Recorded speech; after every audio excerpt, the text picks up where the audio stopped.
At my daughter's Thanksgiving dinner, her father-in-law grabbed my chair and shoved it aside in front of everyone. "A fisherman doesn't belong at this table," he sneered. My son-in-law raised his phone recording every second like it was a joke. My own daughter just stared down at her plate and said nothing. I looked around the room, smiled calmly, and walked away. They thought they had humiliated a powerless old man, but they had no idea what I had been quietly preparing. Before we go any further, thank you for being here. It means everything. Drop a comment and tell me, where are you watching from? Your city, your state, your country. I want to know. This is Dad Family Revenge, and we are building something real together, one story at a time. Some details in this story are fictional, crafted for entertainment and reflection. Any resemblance to actual names or places is coincidental, but the lesson, that part, is yours to keep. The suit never fit right. I bought it 17 years ago for Claire's college graduation, and Margaret had spent 20 minutes in the parking lot of Macy's tugging at the shoulders and telling me I looked distinguished. I told her I looked like a fisherman wearing someone else's clothes. She laughed and said those were the same thing. I believed her because I always believed her, and because when Margaret laughed like that with her whole chest, with her eyes going bright and crinkled at the corners, you would have believed just about anything she told you. She has been gone 9 years now. And I was standing in a hallway on the 14th floor of a glass building in Los Angeles, wearing that same suit, holding a folder that Walter Bennett had handed me 40 minutes earlier in the parking garage downstairs. My hands rough and thick from 50 years of salt water and rope and net looked wrong against the dark fabric of the sleeve. They always did. I had stopped apologizing for them a long time ago. I looked down that hallway at the closed door at the far end. "You ready?" Walter asked from beside me. He was 64 years old and had been my attorney for 30 of them, and in all that time I had never once seen him look nervous. He did not look nervous now. He looked like a man who had spent 3 weeks building something very carefully and was about to find out if it held. "I've been ready since Thanksgiving," I said. He nodded and said nothing more. That was one of the things I had always appreciated about Walter. He understood that some moments do not need to be filled with words. Let me tell you how I got here. My name is Henry Calloway. I am 67 years old. I have lived in Monterey, California my entire life in the same small house 2 blocks from the harbor where my father kept his boat and his father kept his before him. I started fishing when I was 17, going out before dawn with my dad on a vessel that smelled like diesel and old rope and the particular cold of Monterey Bay in the early morning. I have been doing it ever since, in one form or another, for 50 years. People see a man like me and they think they understand what they're looking at. Old fisherman, calloused hands, flannel jacket that's been washed so many times the color has gone soft. They think simple life, simple man. And I have never gone out of my way to correct that impression. What most people did not know, including my own daughter until recently, was that 22 years ago I started selling fresh catch to a small Italian restaurant on Cannery Row as a side arrangement, cash on delivery, nothing formal. That arrangement grew. Then it grew again. By the time Claire graduated from college, Calloway Seafood Supply LLC was providing premium product to 11 restaurants. By the time Margaret passed, it was 34. Today it supplies more than 40 restaurants from Monterey down to Los Angeles, with annual revenues that would surprise people who think they know what a fisherman earns. The company is worth approximately $28 million. I have never told Claire that number, not once. When Margaret died 9 years ago, she and I had already spent 2 years working with Walter to establish the Calloway Family Trust. We placed the Pebble Beach property in it, the one Claire had been living in with her husband for the past 4 years. We placed other assets in it as well. I was named sole trustee, which under California law meant that any sale transfer or significant transaction involving trust property required my signature and my consent. No exceptions. No workarounds. Margaret had insisted on that language. She was a practical woman who wore cardigans and made bread from scratch, and had a mind like a steel trap when it came to protecting the people she loved. "You're too trusting, Henry," she told me once, sitting at our kitchen table with Walter's paperwork spread out in front of her. "That's not a criticism. It's just a fact. And it means we need to build something that protects you even when you can't protect yourself." I had looked at her across that table at the woman I had loved for 31 years, and I had thought, I am the luckiest man on this coast. She was gone 14 months later. I kept her jewelry in a small wooden box. I had made myself repairing the hinges and refinishing the top the year after she passed. I had brought that box to Thanksgiving dinner at Claire's house in Pebble Beach. I had set it on the sideboard when I arrived, along with a bottle of wine I had been saving for 20 years. Neither one of them made it home with me that night. I looked down at my hands again there in that hallway on the 14th floor. 50 years of hauling nets in the dark. 50 years of reading water and weather and knowing when to wait and when to move. My father had taught me that the ocean rewards patience above everything else, that the men who got into trouble were almost always the ones who acted before they understood what they were dealing with. I understood what I was dealing with now. The door at the end of the hallway was still closed. Behind it, I knew 3 people were sitting at a table believing that today was going to end a certain way. They were wrong about that. "Henry," Walter touched my arm lightly. "It's time." I straightened my jacket, picked up the folder, and started walking toward that door. 3 days before I stood in that hallway, my phone rang at 7:30 in the morning. I was on the boat checking the lines before heading out, and I had to pull off my gloves to answer it. The screen said, "Claire." I felt my chest lift the way it always did when I saw her name. 50 years of hard mornings on the water, and that one small thing still made me smile like a fool. "Dad."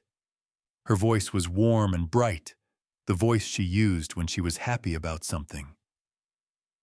"Are you coming for Thanksgiving? I know we talked about it, but I just wanted to make sure." "Of course I'm coming," I said. "I told you I was coming." I know. We're having a few more people this year. Friends of Derek's family, some business associates of Ronald's. It's going to be a bigger dinner than usual." She paused just for a half second. "I wanted you to know ahead of time so you weren't surprised." I should have heard something in that pause. I have spent 50 years reading subtle shifts in weather and water, in the behavior of fish beneath a surface that tells you nothing if you don't know how to look. I should have heard it. But I was standing on my boat in the November cold, with the bay spread out silver and gray behind me, and my daughter was inviting me to Thanksgiving, and I was happy. "I'll be there," I said. 7 o'clock. 7 o'clock, she said. "I love you, Dad. Love you too, sweetheart." I spent the rest of that week preparing. I found the wooden box I had made the year after Margaret passed, the one with her jewelry inside, and I spent an evening re-oiling the hinges and sanding one corner that had gotten rough from sitting in the closet too long. I wrapped it carefully in brown paper. I pulled a bottle of Cabernet from the back of the pantry shelf, a bottle from a Napa Valley vineyard Margaret and I had visited on our 30th anniversary, one of only 2 bottles I had kept all these years. I bought a small toy for Claire's daughter, a stuffed sea otter with a plastic shell in its paws, because the child had seen a real one from the dock last summer and had talked about it for 2 months straight. Claire had mentioned the little one would be staying with a neighbor that evening, too young for a long dinner, she said. I understood that. I had planned to see her another time. I drove up to Pebble Beach on the evening of November 27th. The highway along the coast was beautiful that time of year, the hills gone golden and dry, the ocean dark and enormous to my left. I drove with the window cracked, Because I liked the smell of the air up there, salt and pine and the faint sweetness of coastal sage. I was in a good mood. I was going to see my daughter. The house sat back from the road behind a low stone wall with a circular driveway and landscape lighting that came on automatically as I pulled in. It was a beautiful property. I had purchased it 14 years ago and placed it directly into the family trust, telling Claire it was a rental arrangement while she and Derek got established. She had no reason to question that. Claire had always taken me at my word. I parked the truck and walked up to the front door. Through the tall windows, I could see people moving inside the warm, amber glow of candlelight, the shimmer of wine glasses. I could hear music, something low and orchestral, and the layered sound of 24 conversations happening at once. I rang the bell. Claire opened the door. The smile she gave me was wide and genuine, but her eyes were doing something complicated that I could not quite name in the moment. She was dressed beautifully, her dark hair pinned up, wearing a deep green dress that Margaret would have loved on her. "Dad." She hugged me quickly. "Come in. Can I get you something to drink?" "In a minute," I said, holding out the wrapped box. "This is for you. Don't open it tonight." Something moved across her face, a flicker I would not understand until much later. Then she smiled and took the box. "Of course. Thank you, Dad." The room was full. I had dressed carefully, but standing in that entryway, looking out at 20 people in tailored suits and cocktail dresses, I felt the gap between my world and this one suddenly and all at once. Ronald Ashford walked toward me from across the room. Silver hair, dark suit shoes, polished to a mirror shine.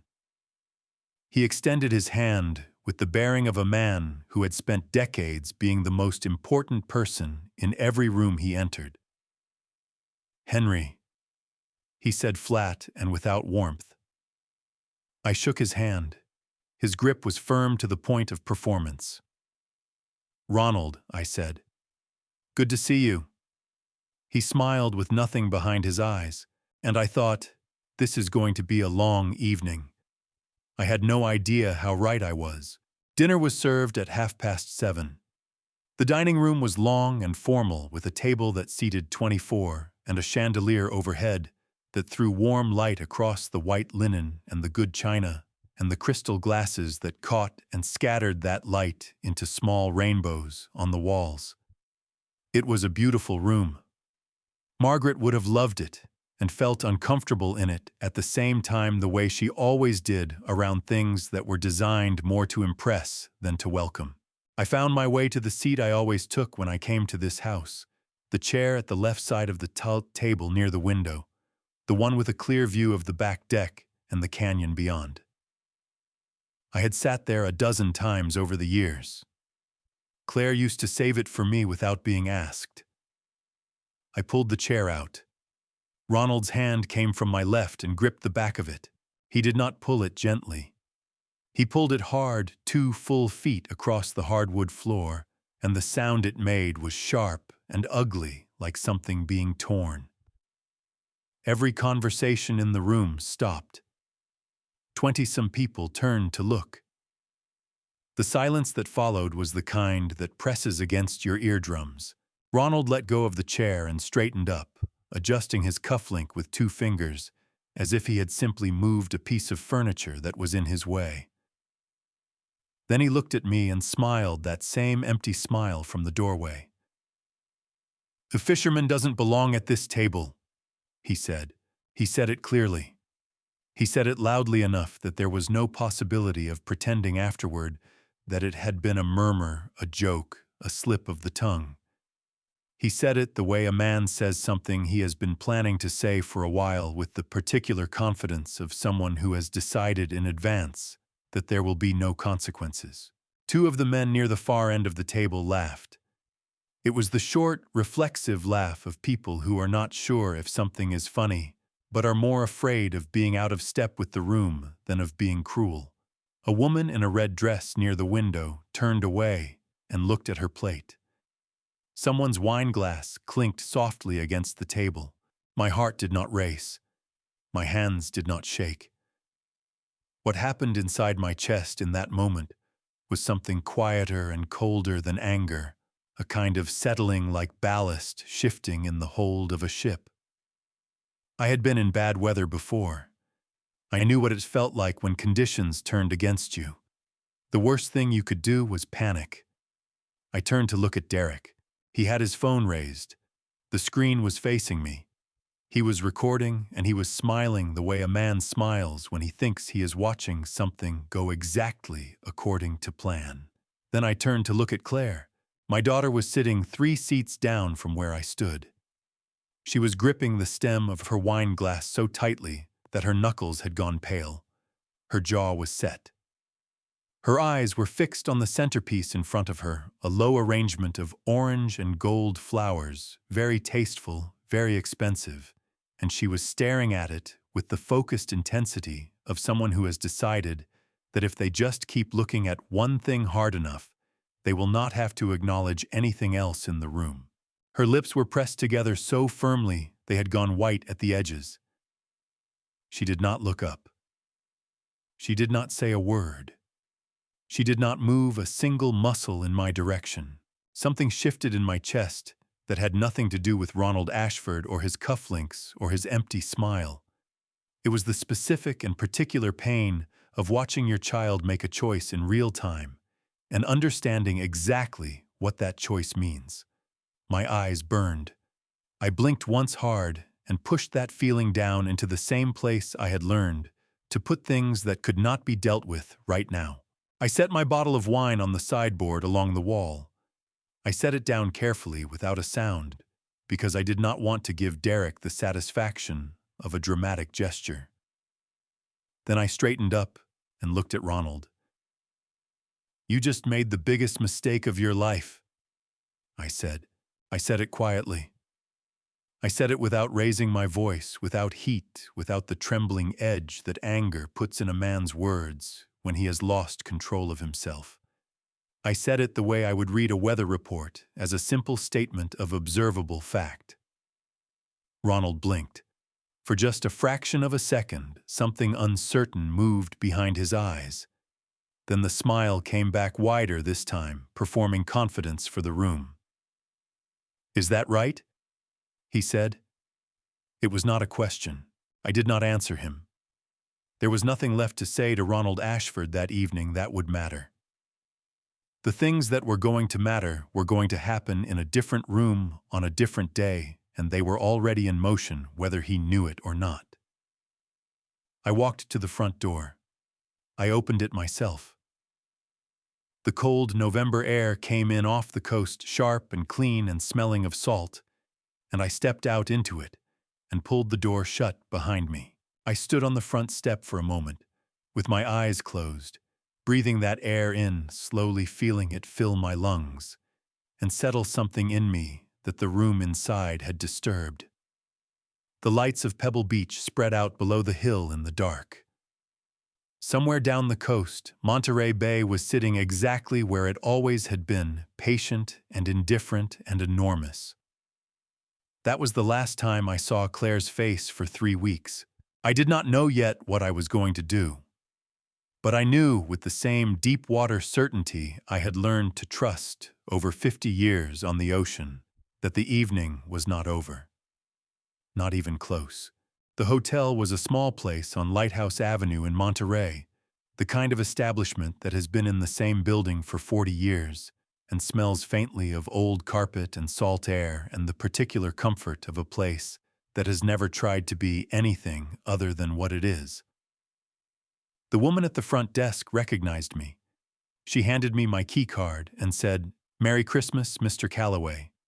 And I said, "Happy Thanksgiving, Carol."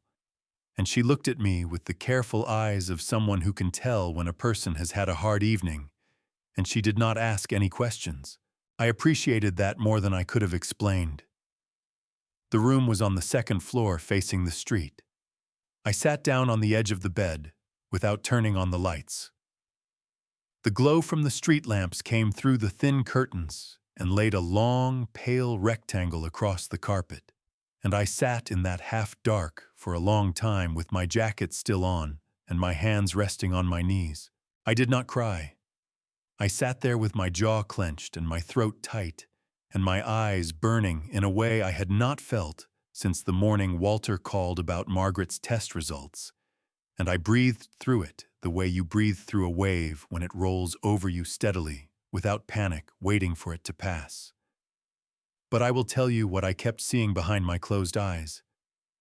Claire's hands, flat on that white tablecloth. Perfectly still. I had held those hands in the delivery room when she was born. I had held them crossing parking lots when she was 4 years old and traffic terrified her. I had held her left hand at Margaret's graveside and felt her whole body shaking against mine. I knew those hands the way I knew the lines of my own boat. And tonight, I had watched them go flat and still on a table while a man publicly humiliated her father, and she had made the decision, a real decision, a chosen one, to leave them exactly where they were. I pressed the heels of my palms against my eyes until I saw sparks. "All right, Margaret," I said aloud to the empty room, to the pale light on the carpet, to wherever she was. "What do I do with this?" She did not answer. She never did. But I had gotten into the habit of talking to her in the years since she passed, in the early mornings on the boat especially. It helped me think. It helped me remember that the decisions I made were not made only for myself. At 6:30 in the morning, I was in my truck driving through the empty streets of Monterey in the gray November dawn. I found myself pulling into the parking lot beside St. Francis of the Redwoods, the church where Pastor James Whitfield had married us on a Saturday in June and buried Margaret on a Tuesday in October. I went inside. The sanctuary was dim and cool, the stained glass throwing blues and greens and deep amber across the empty pews. I sat down in the third pew from the front, the left side, where Margaret and I had always sat, and I put my face in my hands. Pastor Whitfield sat down beside me a few minutes later. 70 years old, white hair, a face lined by decades of listening to people in pain. He put his hand on my shoulder and kept it there, solid and warm. "Bad night," I said. My voice came out rough and scraped thin. "I can see that." He squeezed my shoulder. "You want to tell me about it."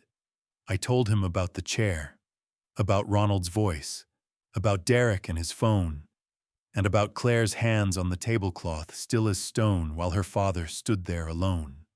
"She's your daughter, Henry," James said finally.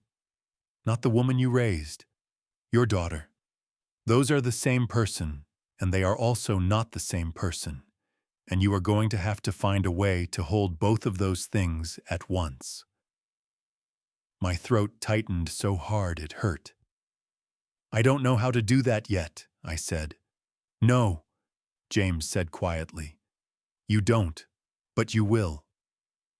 He went to make coffee, and I sat alone in that pale morning light until something in my chest began very slowly to loosen.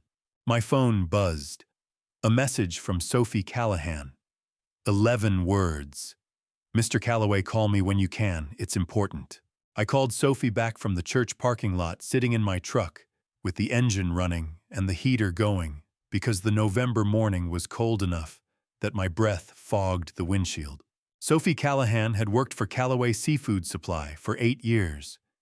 She was 34 years old, the daughter of a fishing family that had worked the Central California coast for 3 generations, her grandfather having come to Monterey in the 1970s to work the canneries before starting his own operation.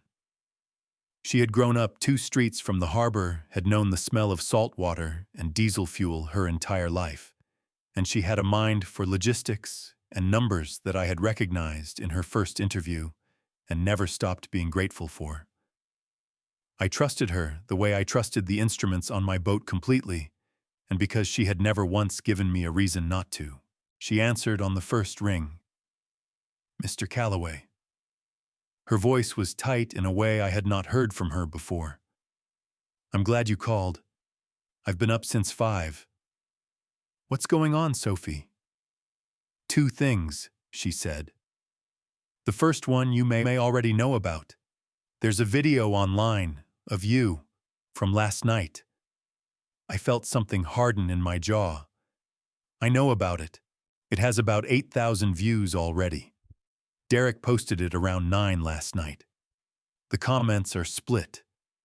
A lot of people are saying what Ronald did was wrong, but some of them are saying things about you that I don't want to repeat." "Sophie," I kept my voice even, "I'm not going to respond to it. I'm not going to post anything. I'm not going to call anyone. Do you understand?" "Yes, sir." She accepted it, though not entirely satisfied. That's actually not the part that worried me most. I leaned forward and turned the defroster up a notch. "Tell me the second thing." She took a breath. "For the past 2 weeks, someone has been calling the office asking questions about the company. Not customers, not suppliers. Different calls, different numbers, but all asking the same kinds of things. Revenue figures, our client list, how the ownership is structured, whether the company has any outstanding loans or liens." The windshield was clearing now, the fog retreating from the edges inward, and I watched it go while Sophie talked. "I didn't give them anything," she said, and I could hear the firmness in her voice, the slight lift of offense at the idea that she might have. "I told each caller that inquiries about the company's financials needed to go through our attorney's office, and I ended the calls. But the questions were very specific. Whoever was calling knew enough to ask the right things. Did they give names? Different names each time. But the callback numbers traced back to the same area code. Los Angeles. Los Angeles. Derek Ashford practiced law in Los Angeles. I was not a suspicious man by nature, but I was a man who had spent 50 years reading water. And right now the water did not look right. "Sophie," I said, "starting today, if anyone calls, asking those kinds of questions, get a name, a number, and a company affiliation before you say a single word. Then hang up and call me directly. Not email, call." "Understood." A beat. "Mr. Calloway, is everything okay?" The question landed somewhere tender in my chest. She was not asking to pry. She was asking because she genuinely needed to know. "I don't know yet," I said honestly, "but I'm going to find out." After I hung up, I opened the video on my phone. 47 seconds. Derek had filmed from the far end of the table a clean angle on Ronald and on me. You could hear the chair scraping, hear Ronald's voice, hear the few people who laughed. You could see my face in profile expression steady. You could not see Claire from that angle. Derek had framed the shot carefully. That detail hit me somewhere between my ribs with a force I had not anticipated. He had protected her from the video while simultaneously using it to damage me, which meant he had thought this through, which meant this was not impulsive. I closed the app, put my phone face down on the passenger seat, and pressed my fist against my sternum hard because my chest was doing something painful, and I needed it to stop. I started the truck and drove home along the coast road, with both hands on the wheel and my eyes on the water. The ocean was gray and enormous and entirely indifferent to my problems. I found that comforting, actually. Someone in Los Angeles was asking very specific questions about my company, and I did not think that was a coincidence. Walter Bennett had been calling me before 8 in the morning exactly twice in 30 years. The first time was the morning after Margaret's diagnosis came back. He had heard from her doctor they had been friends since college, and he could not wait until business hours to call me because he was that kind of man.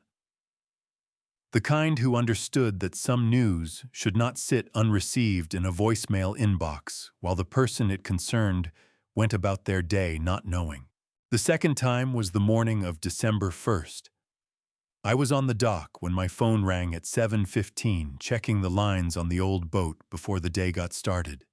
The sky was the particular deep blue of early December mornings on the bay, and the water was flat and still, and I had been standing there thinking about nothing more serious than whether the portside cleat needed replacing when I felt my phone vibrate in my jacket pocket. Walter Bennett. 7:15 a.m. My stomach dropped before I even answered. "Walter," I said. "Henry." His voice was careful. Not alarmed, Walter did not do alarmed, had not in 30 years of practicing law, but careful in the way he got when he was carrying something heavy and thinking hard about how to set it down without breaking anything. "I need you to come in today, as early as you can manage." "Tell me now," I said. My hand tightened around the phone. "Just tell me." A pause. "Someone is trying to sell the Pebble Beach property, Henry." I heard the words. I processed them individually, one at a time, the way you process information when your brain is moving faster than your understanding can keep up with. Someone trying to sell the Pebble Beach property. "That's not possible," I said. "I know," Walter said. "Come in and I'll explain everything." I was at his office by 9. Walter's office was on Pacific Street, 3 blocks from the waterfront, in a building that had been there since the 1950s, and showed it in the best possible way. Thick plaster walls, hardwood floors worn smooth by decades of foot traffic windows that faced the street and let in a long slant of winter light. It smelled like coffee and old paper and the particular mustiness of file boxes that have been stacked in the same corner for 20 years. Margaret had loved that office. She said it smelled like someone actually worked there. Walter was at his desk when I came in. His reading glasses pushed up on his forehead, a manila folder open in front of him. He was 64 years old, with the trim, unhurried bearing of a man who had never wasted energy on motion he did not intend. He looked up when I walked through the door, and whatever he saw in my face made him stand up immediately and gesture to the chair across from his desk. "Sit down, Henry." "I'd rather stand." He looked at me for a moment, then nodded and stayed standing himself. He turned the folder around so it faced me and pushed it across the desk. "4 days ago," he said, "I received a call from Pacific Coast Title Company. They had been contacted by a party requesting a preliminary title report on the Pebble Beach property.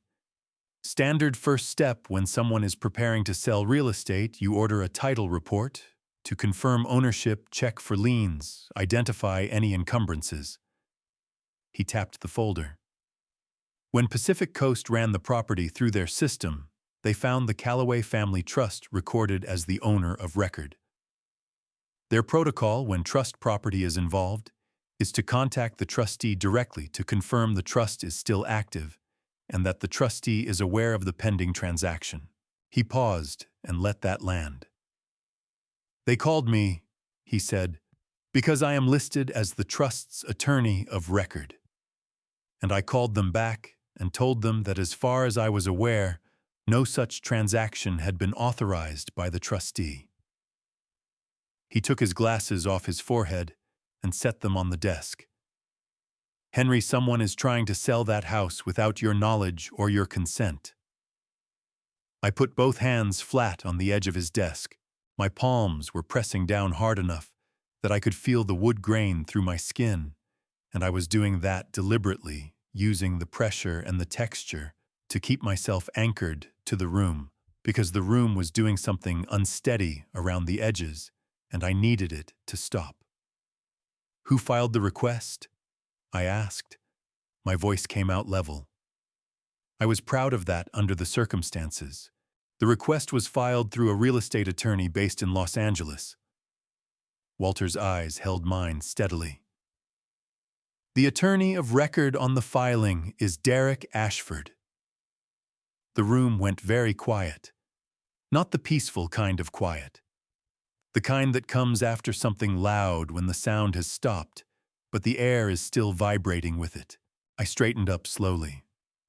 I took my hands off the desk and put them in my jacket pockets because they had started to feel unsteady, and I did not want Walter to see that. My son-in-law, my daughter's husband, the man who had stood at the end of that table 4 nights ago with his phone raised and his face arranged into that particular smile of a person who believes himself to be untouchable. He can't sell it, I said. He has no authority to sell it. Correct, Walter said. Under California probate code, the Calloway Family Trust requires your signature as sole trustee for any sale transfer or significant encumbrance of trust property. A transaction initiated without that signature is void from the beginning, legally unenforceable no matter how far along the process gets. He picked up his glasses and turned them slowly in his hands. What concerns me, Henry, is that someone has clearly done enough research to know the property exists and to initiate the paperwork, but either does not know about the trust structure or believes they can work around it somehow. Hatiko, they've already contacted a buyer that I don't know yet. The title report was the first step. It suggests they're preparing to list or are already in preliminary discussions. He set the glasses down again. I've made some calls. I expect to know more by end of day. I walked to the window and looked out at Pacific Street. A woman was pushing a stroller past on the sidewalk below. A delivery truck idled at the corner. The ordinary Monday morning world going about its business, entirely uninvolved in the fact that my son-in-law appeared to be attempting to sell a house he had no legal right to sell. Walter? I turned from the window.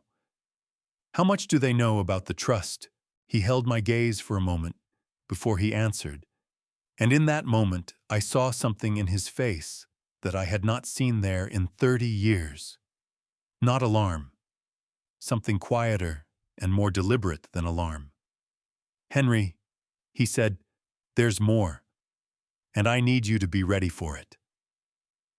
He reached into the folder and turned to the next page, and I understood, looking at what was written at the top of that page, why his voice on the phone had sounded the way it did at 7:15 in the morning.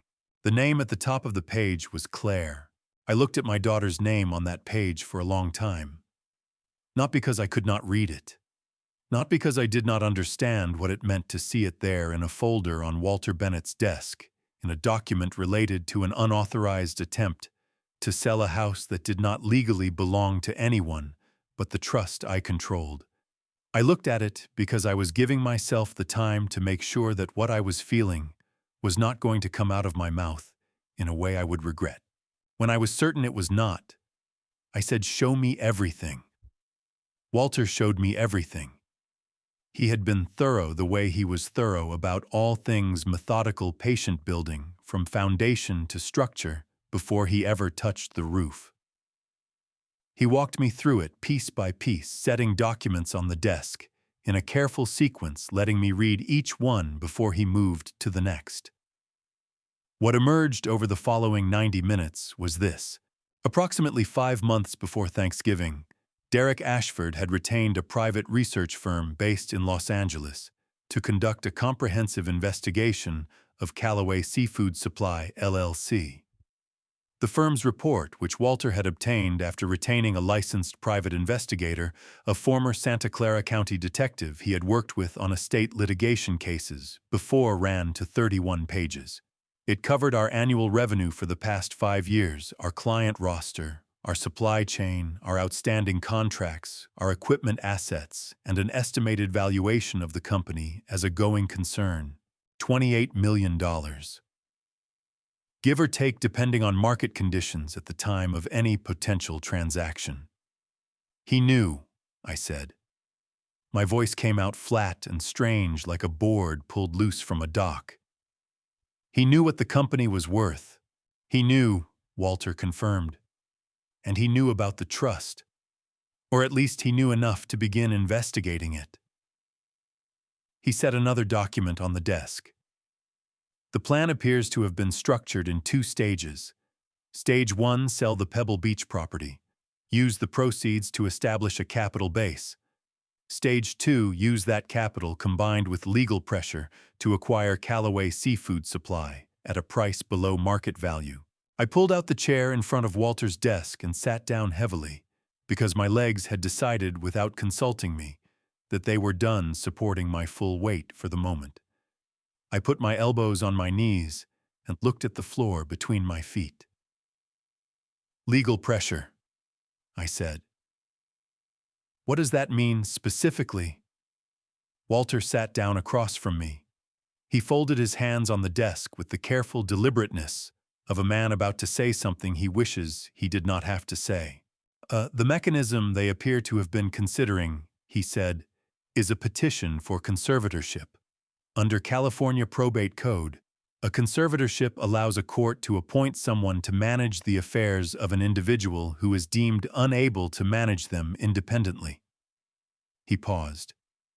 If such a petition were granted, the conservator would assume control of your financial decisions, including decisions related to the trust and the company. I looked up at him. They were going to argue that I'm not competent, I said. They were going to try to build a case for it. The video from Thanksgiving, he said those words carefully without inflection, was likely intended in part to serve as early documentation of erratic behavior, a foundation to point to later. Something moved through my chest that I did not have a clean name for. Not anger exactly. Something older and heavier than anger. The kind of thing that settles into your bones and stays there. It would not have worked, Walter said. His voice was firm. Conservatorship petitions require substantial medical evidence. A court would have appointed independent physicians to evaluate you. One dinner party incident, however it was framed, would not have come close to meeting the legal threshold. But it tells us something important about how this was being planned carefully in stages with contingencies. I thought about Derek standing at the end of that table with his phone raised. I thought about the angle of the shot, the way he had framed Claire out of the frame.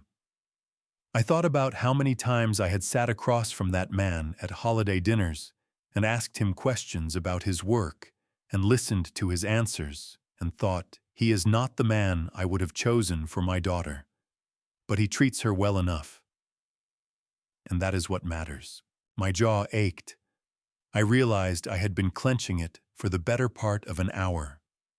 The amendment, I said. That's the real mechanism, not the conservatorship. Walter nodded slowly. The conservatorship was the fallback.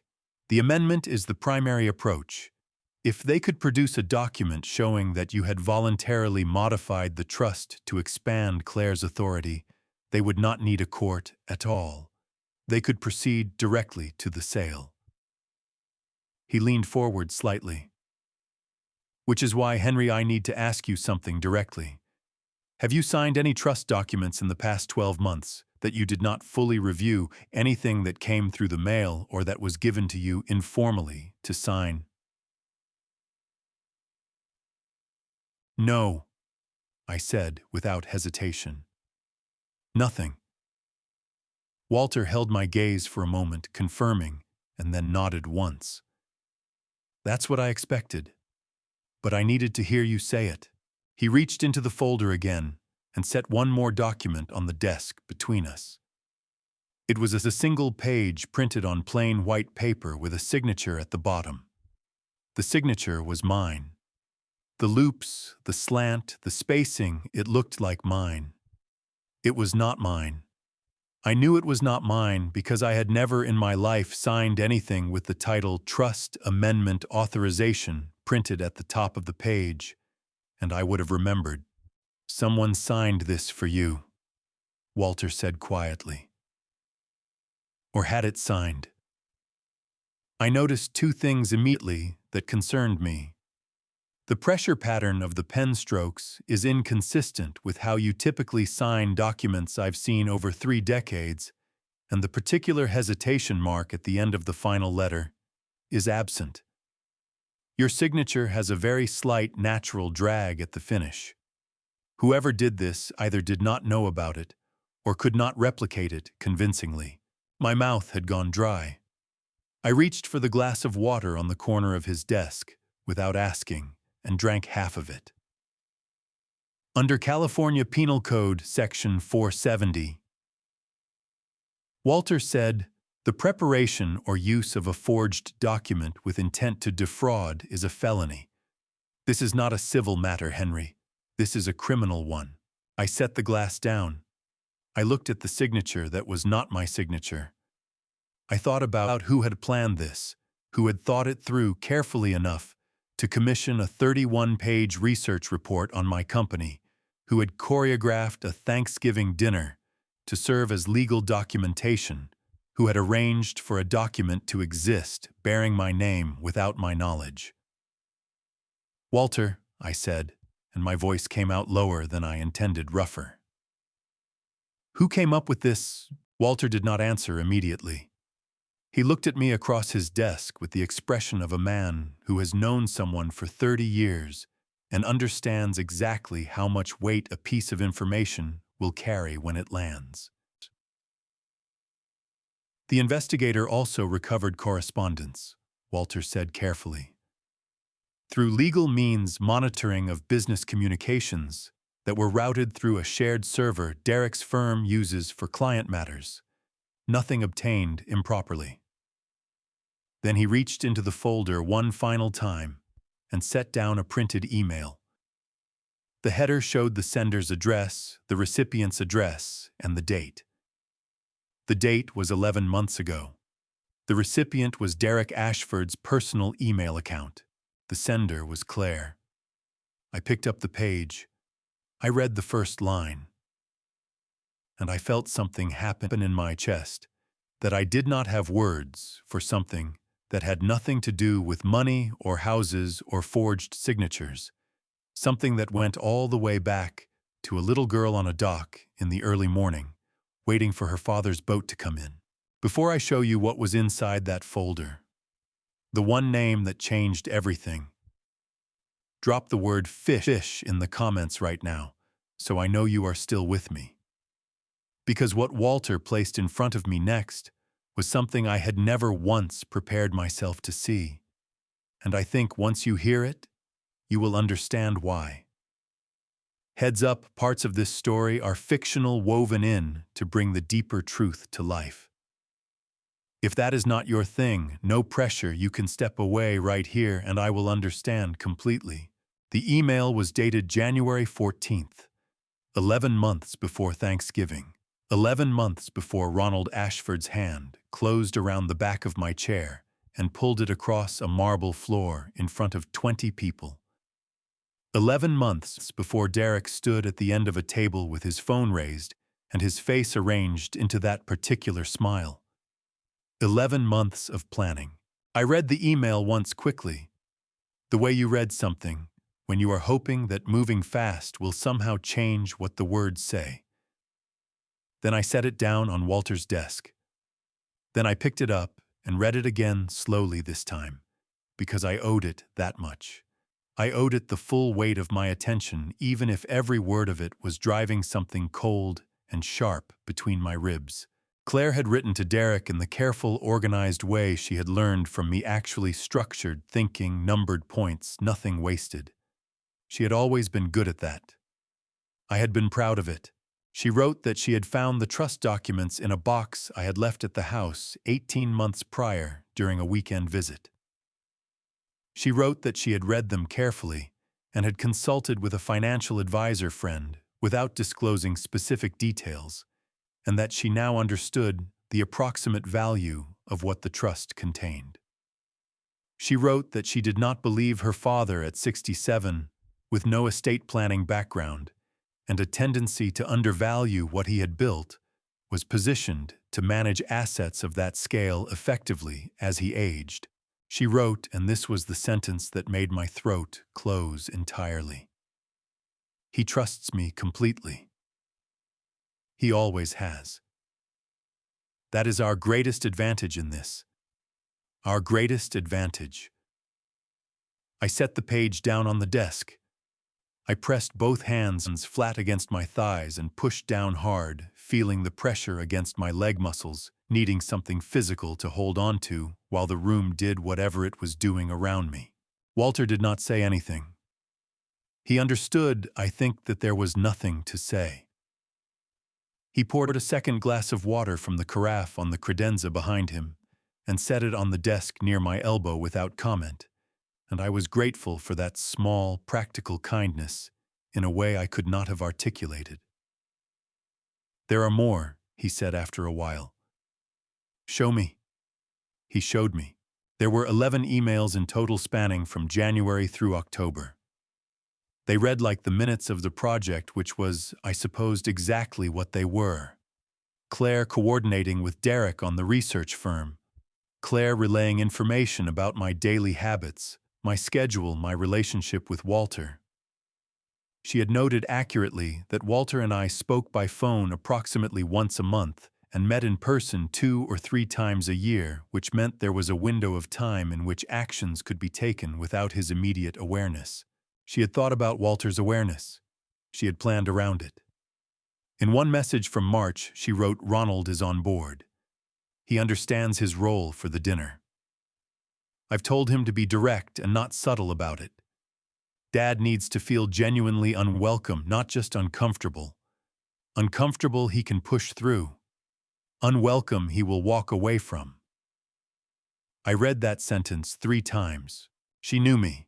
She had used what she knew about me, my pride, my self-respect, the particular way I had been raised, to respond to situations where I was made to feel that my presence was an imposition, and she had engineered an evening around it.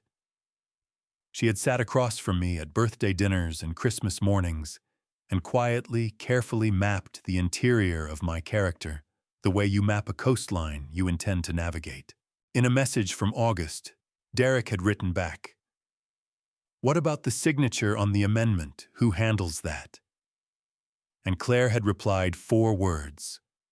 "I'll leave that to you." 4 words. "I'll leave that to you." She had known something irregular was going to be required. She had chosen not to ask what. That was not innocence. That was a deliberate construction of ignorance, the kind that lets a person say later truthfully, "I did not know the details," while having arranged for the details to exist. I thought about that for a long moment. Then I thought about something else. I thought about a Saturday morning in October 9 years ago, 4 days after Margaret's funeral. I had come downstairs at 6 in the morning because I could not sleep, and I had found Claire already in the kitchen, still in her pajamas, making coffee in the old percolator that Margaret had used every morning of their life together. She had heard me on the stairs and turned around, and her face had been so raw and open with grief that it had stopped me in the doorway. She had said, "I didn't know what else to do with my hands, so I made coffee." And I had crossed the kitchen and put my arms around her and held her while she cried into my shoulder, and I had thought, whatever else happens, I have this. I have her. That is enough. My eyes burned. I pressed the back of my hand against my mouth and held it there and breathed through my nose until the burning subsided. That memory and this email existed in the same world. The same person had produced both of them. I did not know how to hold that yet. I was not sure I ever fully would. "Henry." Walter's voice was quiet. "I need to ask you something, and I need you to take a moment before you answer." I lowered my hand. "Ask." "What do you want to do?" I looked at him across the desk. 64 years old, gray at the temples, 30 years of knowing me in his face.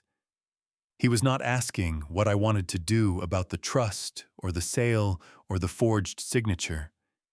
He was asking what I wanted to do about all of it, the whole shape of what we were sitting inside. I picked up the last email. The one from Claire in October, 6 weeks before Thanksgiving, in which she had written, "I think we're close. Once the dinner happens and he steps back, we can move quickly. He won't make a scene." That's not who he is. She was right about that too. I set the email down. "I want to send the amendment to a document examiner," I said. "Today, if possible. I want results before we do anything else." Walter nodded. "I already have someone in mind. He's done forensic document work for the DA's office. I can have it to him by end of business." "Good." I stood up. My legs held this time, though they felt different than they had this morning, heavier, like they were carrying something new that had not been there when I walked in. "And Walter, don't block anything yet. Don't contact Derek. Don't contact the title company again. Don't file anything. I want to know what we're fully dealing with before we move." Walter looked at me steadily. "Understood." I picked up my jacket from the back of the chair. At the door I stopped. "She wrote that I wouldn't make a scene," I said. "That it wasn't who I was." "I saw that," Walter said. "She's right." I put my hand on the doorframe. "But she confused not making a scene with not doing anything at all. Those are very different things." I walked out into the December afternoon, into the pale, cold light of Monterey in winter, and I drove home along the coast road, with the windows up and both hands on the wheel and an ocean's worth of something moving through me that I had not yet decided what to do with. Walter called me back to the office 2 days later. I had spent those 2 days doing what I always did when something was wrong that I could not yet fix. I went out on the water. I took the boat out before dawn both mornings, out past the kelp beds into the open bay, and I ran the lines and checked the gear and let the cold and the work and the particular silence of the ocean at 5 in the morning do what they had always done for me. They did not solve anything. They never did. But they gave me back the feeling of my own hands, which was sometimes the most important thing. Walter had the amendment laid out on his desk when I arrived, centered on the blotter like a document being presented at trial, which I suppose in some eventual sense it was. I sat down across from him and looked at it. The page was clean and professionally formatted, the kind of document that is designed to look like every other trust document you have ever seen, unremarkable by intention. Trust Amendment Authorization in standard legal font at the top. Paragraphs of language about trustee authority and asset management that I would have needed Walter to translate even if I had been the one who wrote it. And at the bottom, on the signature line, my name. Henry James Calloway. I leaned forward in the chair and looked at it carefully. Really looked at it the way I look at weather moving in from the northwest, when I am trying to decide if I have time to make one more pass before I need to head in. My signature is not complicated. It is not the kind of signature that comes from years of signing autographs or legal documents many times a day. It is the signature of a man who signs boat registrations and supply contracts and the occasional birthday card, developed over decades, into something that is entirely its own and not particularly concerned with being legible. Whoever had made this version had practiced. I could see that. The overall shape was close the H, with its particular lean the long loop of the Y at the end of my last name. But there were 2 things wrong that I saw immediately. The first was the pressure. My signature starts light and gets heavier through the middle as the pen picks up momentum, then eases off at the end. This one was uniform all the way through, the careful, even pressure of someone concentrating, someone making sure each letter looked right, rather than letting the hand move the way it naturally moves. The second was the finish.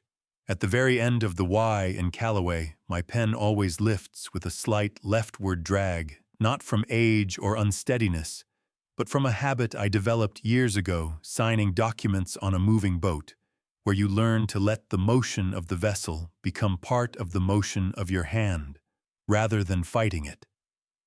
That drag was not there. The Y ended cleanly, correctly, the way it would end if you were copying a signature from a still photograph. "It's not mine," I said. No," Walter said. "It is not."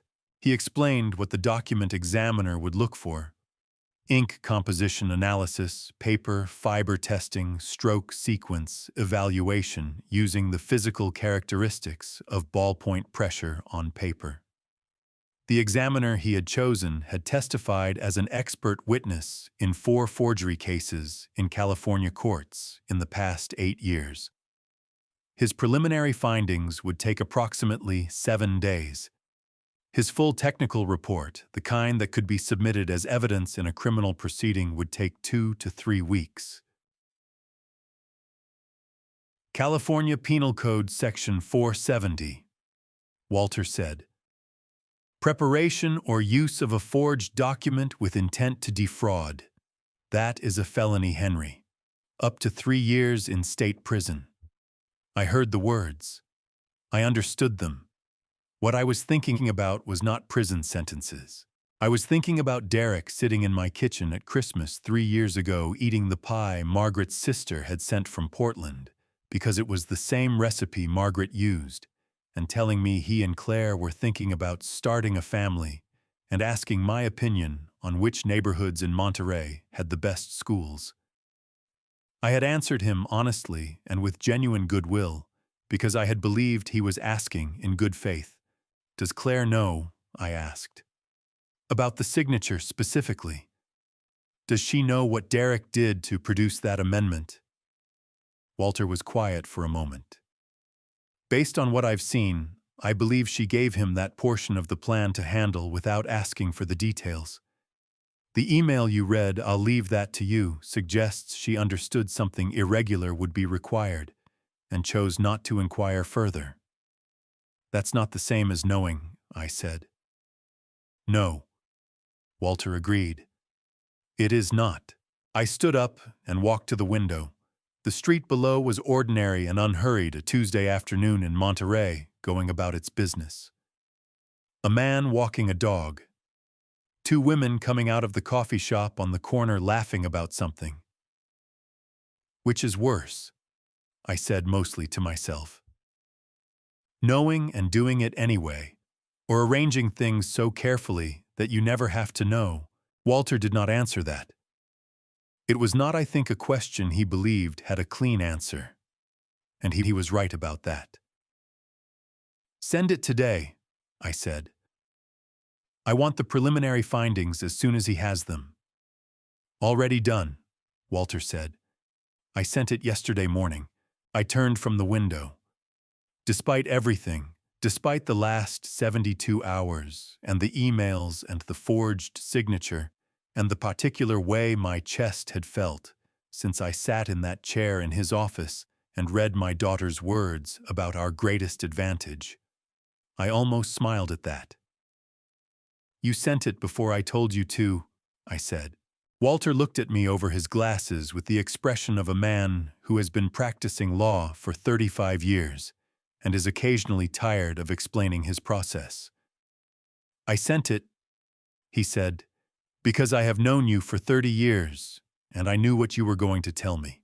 That night I drove to the harbor, not home, not to the hotel, to the harbor where I had been going my entire life when I needed to think without the walls of a room pressing in on me. I parked the truck at the end of the pier, killed the headlights, and sat there for a moment looking out at the water. The bay was black and enormous in the December dark. The lights of the far shore strung out like a thin line of embers, and the only sound was the low creak of the boats in their slips and the soft, irregular knock of hull against dock as the swells moved through. I got out of the truck and climbed aboard the Mary Claire. I had named the boat for my daughter when she was 3 years old, back when naming a boat after someone felt like the most permanent form of love I knew how to express. The name was still on the stern in the same white lettering, though I had repainted it twice in the years since. I had never once considered changing it.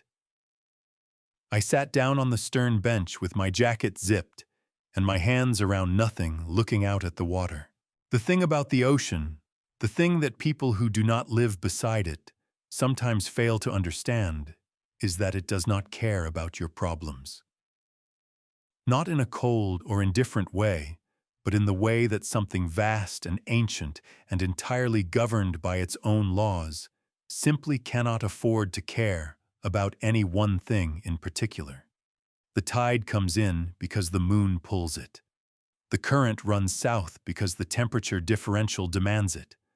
The storm builds because the pressure systems have no other option. None of it consults you. None of it waits for you to be ready. I had found that comforting my entire life. Tonight I needed it more than usual. I could call Walter right now. One phone call, 10 minutes, and by tomorrow morning, the title company would be notified, the filing would be flagged, and Derek Ashford's carefully constructed plan would collapse before it ever got close to a closing table. Clean. Fast. Over. I turned that option over in my mind the way you turn a stone over to look at what is living underneath it, and I thought about what would happen next. Claire would be shocked, or she would perform being shocked, and I would never be entirely certain which. Derek would hire an attorney, a good one, because he was a good attorney himself, and he knew exactly who to call. Ronald would distance himself from the whole affair and claim he had been operating in good faith based on information provided to him by the family. The forged signature would become a he said, she said, with Derek claiming the document was legitimate and Walter's examiner on the other side, and it would drag through civil proceedings for a year or two while everyone involved said careful things to careful people, and nothing was ever fully resolved. And Claire would have time to prepare, time to construct a narrative, time to decide what version of events best protected her. I pressed the heel of my boot against the deck and felt the boat shift slightly under me in response, that familiar small adjustment hull, finding its balance against the weight of a man who had been standing on it for 40 years. Margaret's voice came to me then. Not literally, I want to be clear about that. I am not a man who hears voices in the dark. But the memory of her voice, the specific texture of the way she talked when she was trying to teach me something, without making me feel like I was being taught. We had been out on the water together maybe 15 years ago, a Saturday in late September, with the light going golden on the bay. I had been frustrated about something, a supplier who had broken a contract, some business problem I cannot fully reconstruct now, and I had been talking about confronting it directly, going straight at the problem the moment I got back to shore. Margaret had been sitting in the bow with her feet up on the rail and her face tilted toward the sun, and she had said without opening her eyes, "Henry, what does a fisherman do when the fish aren't where he expects them?" "He moves," I said. "He reads the water and he adjusts." "And what does he not do?" I had thought about it. "He doesn't throw the net before he knows where they are." She had smiled without opening her eyes. There you go. I sat with that memory for a long time on the stern of the Mary Claire, with the December cold coming off the water and the harbor lights reflecting in broken lines on the surface of the bay. They had a buyer. They had a purchase agreement being drafted. They had a closing date being arranged. And they had what they believed was a valid amendment that removed the only obstacle between them and a completed sale. They were going to be standing at a table in a room with witnesses, with a notary, with a buyer who had put down real money before anyone told them otherwise. That was where I wanted to be. Not on the phone with Walter tomorrow morning, quietly canceling a filing. In that room, with all of them present. When the whole thing came apart, I wanted it to come apart in front of every single person who had helped build it in a way that could not be re-narrated or minimized or quietly explained away over dinner 3 months later. I wanted them to understand, in the specific and undeniable way, that only a room with witnesses can produce exactly what they had done and exactly how wrong they had been about me. I got back in the truck a little after midnight and drove home along the coast road. The Pacific was dark and invisible to my left, but I could hear it through the cracked window, the long, low exhaust of waves spending themselves against the shore over and over, patient and unhurried and entirely without regret. At 7 the next morning, I called Walter. "Don't block it," I said when he answered. "Don't contact the title company, don't file anything. Don't make any move that lets them know we're aware of what's happening. Let the deal proceed." A pause on his end. "Henry, let it get all the way to the closing table, Walter. I want them in the room, all of them at the same time when it falls apart." Another pause, longer this time.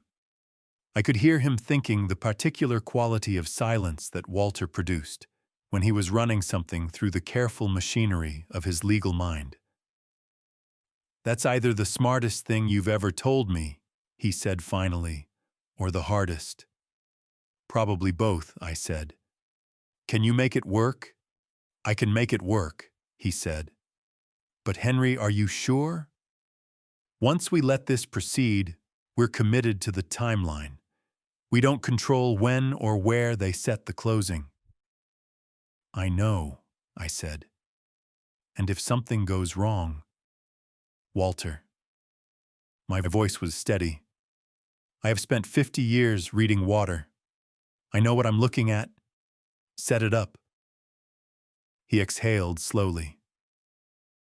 "All right," he said. "I'll be ready." I hung up and stood in my kitchen with the phone in my hand and the morning light coming through the window over the sink. Gray and thin and honest, the way December light in Monterey always is. Somewhere down the coast, Derek Ashford was probably still asleep, dreaming about whatever men dream about when they believe they have already won. I put the coffee on and waited for the water to boil. 3 weeks is a long time when you know something that someone else does not. I went back to work the Monday after I called Walter. I took the boat out before dawn the way I always did, and I ran my lines in the cold December water and delivered my catch to the processing dock by 8 and was in the Calloway seafood office by 9. Sophie had coffee waiting, which she always did, and she looked at me carefully when I came through the door the way she had been looking at me since Thanksgiving, with that quiet watchfulness of someone who has decided to follow your lead but wants you to know she is paying attention. "How are you doing, Mr. Calloway?" she asked. "I'm working on it," I said. "That's the most honest answer I've got right now." She nodded and handed me the coffee and did not push further. That was Sophie. She understood the difference between checking on someone and crowding them. The days had a strange, double quality to them during those 3 weeks. On the surface, everything looked exactly as it always had.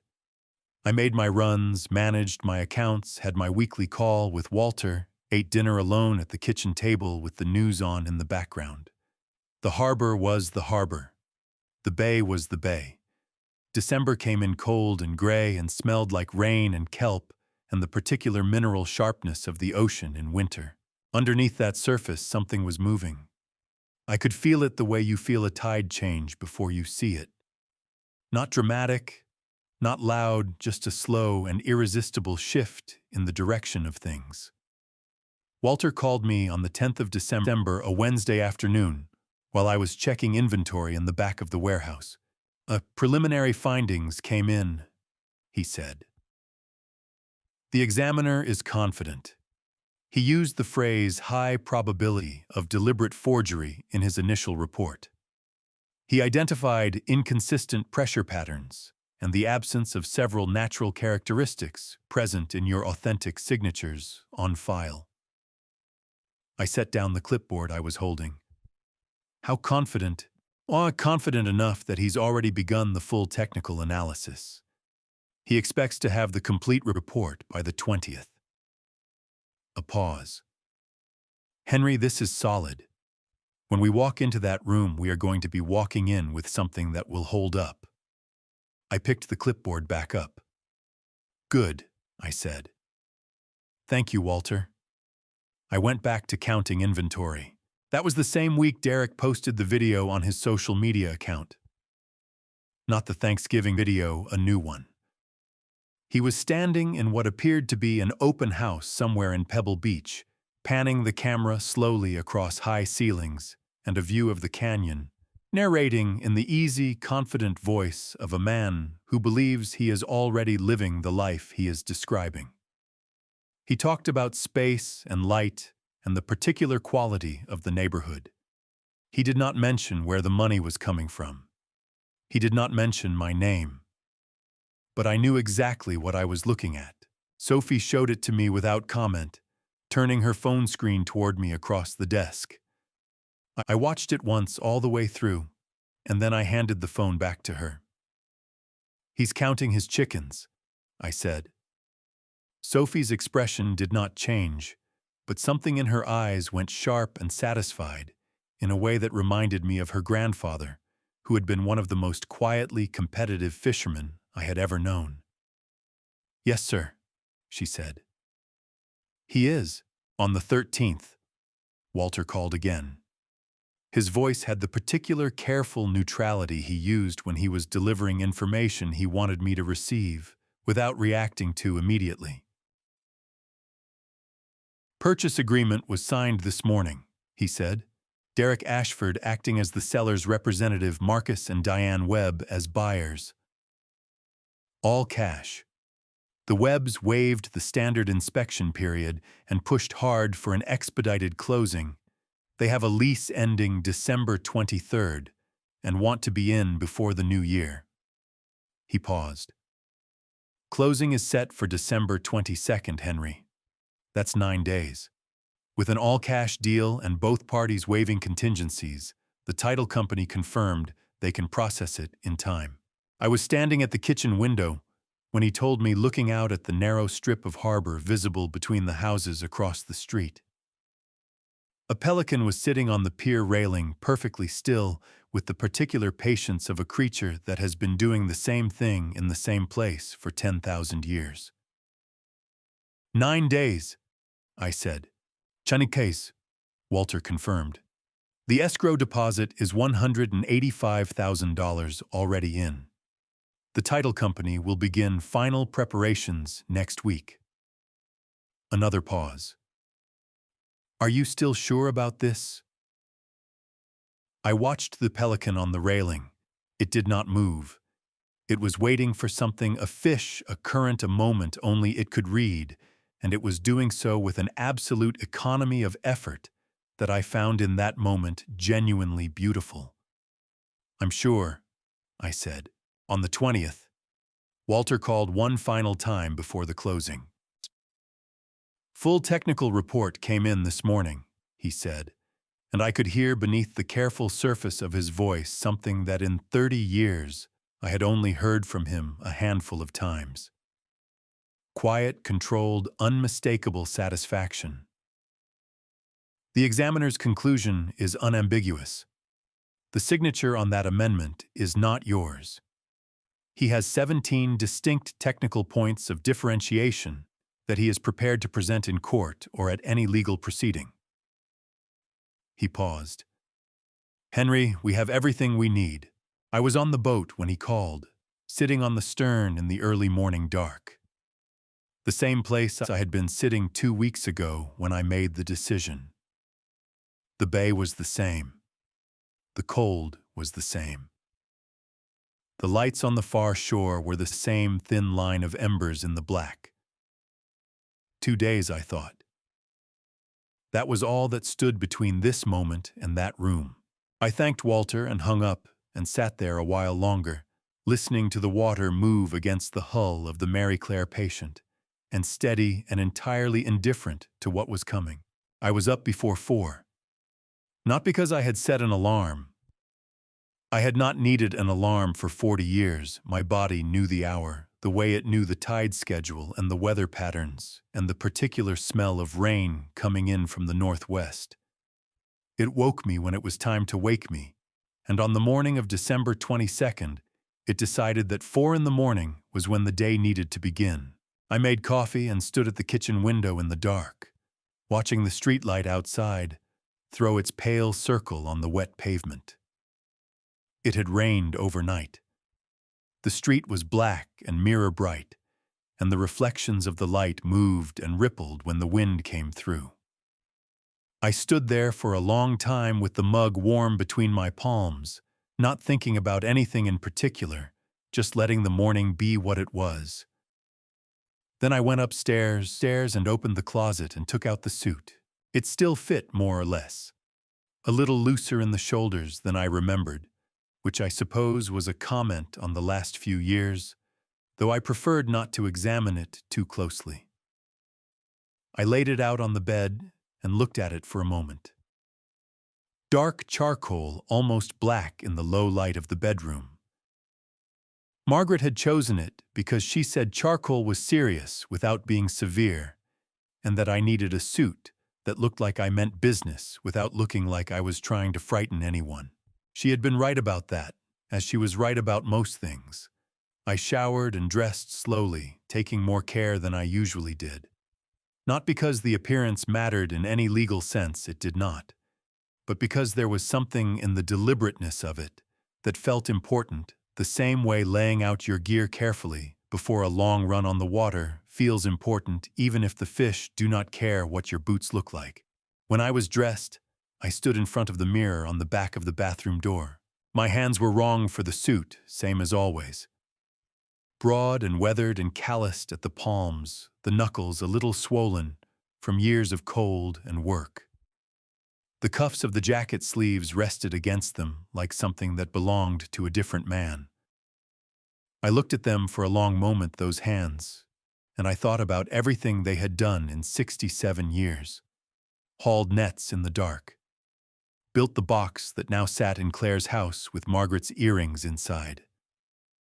Held my daughter when she was an hour old, terrified I would drop her, certain I would not. I thought about what Margaret had said the last time I wore this suit. We had been standing in the parking lot of the venue for Claire's college graduation, adjusting my collar in the side mirror of the truck, and Margaret had stepped back and looked at me with her head tilted slightly to one side the way she did when she was making an assessment. "You look like a fisherman in a suit," she had said. "That's because I am," I said. She had smiled, then her whole face going warm and bright, and she had straightened my collar one final time with both hands and said, "Good. Don't you ever forget that." I pressed 2 fingers against the corner of my eye and held them there for a moment until the burning passed. Then I picked up my jacket, picked up the folder Walter had prepared, and went downstairs. I called Claire from the kitchen table. She answered on the 3rd ring, her voice still carrying the soft blur of early morning. "Dad." "I just wanted to ask about the box," I said. "The wooden box I left on the table at Thanksgiving. You still have it?" A pause. When she spoke again, something in her voice had shifted, gone careful. "Yes, I have it." "Good," I said. "Hold on to it for me. I'll be in touch soon about it." Another pause. Longer. "Dad, is everything okay?" "My everything is exactly as it should be," I said. "You have a good day, Claire." I hung up before she could say anything more. At 6:30, I called Pastor Whitfield. He picked up immediately, which told me he had been awake for a while, which was not surprising for a man of 70 who had spent his entire adult life opening a church before dawn. "James," I said, "keep me in your prayers today." "Henry." His voice was warm and certain. "I always do. You know that." "I know," I said, "but today I needed to hear you say it." A beat of silence, the comfortable kind, the kind that has nothing empty in it. "Whatever you're walking into today," he said, "you walk into it as yourself. That's all you've ever needed." I thanked him and hung up and sat at the kitchen table for another few minutes, finishing my coffee in the gray December morning light. Then I locked the house, got in the truck, and drove south on Highway 1. The drive from Monterey to Los Angeles runs 3.5 hours on a good day longer if the traffic backs up past San Luis Obispo or through the Ventura corridor. I had driven it a dozen times over the years for trade shows and supplier meetings, and once for a seafood industry conference in Santa Monica that Margaret had insisted on attending because she said she wanted to see the Pacific from the other direction for once. I drove it now with both hands on the wheel and the radio off, watching the coastline change as I moved south. The rugged fog-heavy cliffs of Big Sur giving way to gentler hills, the water shifting from the deep, cold blue of Monterey to something lighter and warmer as the latitude dropped. I had always loved this drive. It felt like moving through a long argument that the land was having with the ocean, each side making its case mile by mile, neither one willing to concede. Walter's car was already in the parking garage when I arrived. He was waiting in the lobby, standing near the elevator bank, with his briefcase in one hand and his coat over his arm. And when he saw me come through the glass doors, he straightened slightly and gave me the small, firm nod of a man who is ready and wants you to know it. "How are you feeling?" he asked. I considered the question honestly. "Like myself," I said. He studied me for a moment. "Good," he said. "That's exactly right." We rode the elevator to the 14th floor without speaking, and when the doors opened onto the carpeted hallway with its neutral walls and its recessed lighting and the closed door at the far end, I felt something settle in my chest, the way ballast settles in a hold, heavy and purposeful, and exactly where it needed to be. The side office Walter had arranged for us was small and smelled like printer toner and recycled air, with one narrow window that looked out onto the hallway. From where I stood, I could see the door to the closing room clearly. Walter had positioned his chair near the window. I stood behind him, one hand resting on the back of his chair, and we waited. Ronald arrived first. He came down the hallway with the particular stride of a man who has already decided how the day ends. Shoulders back, chin up, moving like he owned the floor he was walking on. He was wearing a dark suit and a tie that probably cost more than my truck payment, and he was already talking on his phone when he pushed through the closing room door, mid-sentence, not breaking stride. A man too important to pause for a doorway. My jaw tightened. I breathed through it. Derek came next, 4 minutes later, and he was everything Ronald was, except younger and louder about it. He had his phone out before he was halfway down the hallway, and I could see his lips moving as he turned the camera on himself. He was live streaming already, walking and talking, panning the camera to show the hallway, the door, the building. His voice was muffled through the wall, but I caught the tone of it, easy, triumphant, the voice of a man performing confidence for an audience. He pushed through the door without looking up from the screen.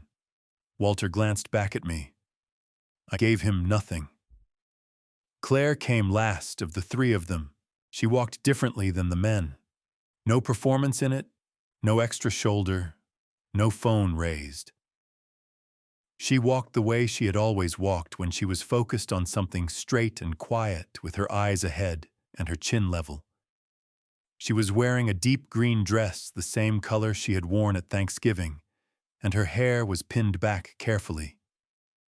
She looked composed and put together, and entirely certain of where she was going and why. She did not look in the direction of the side office as she passed. She did not know to look. That small fact landed somewhere in my chest, with more weight than I expected.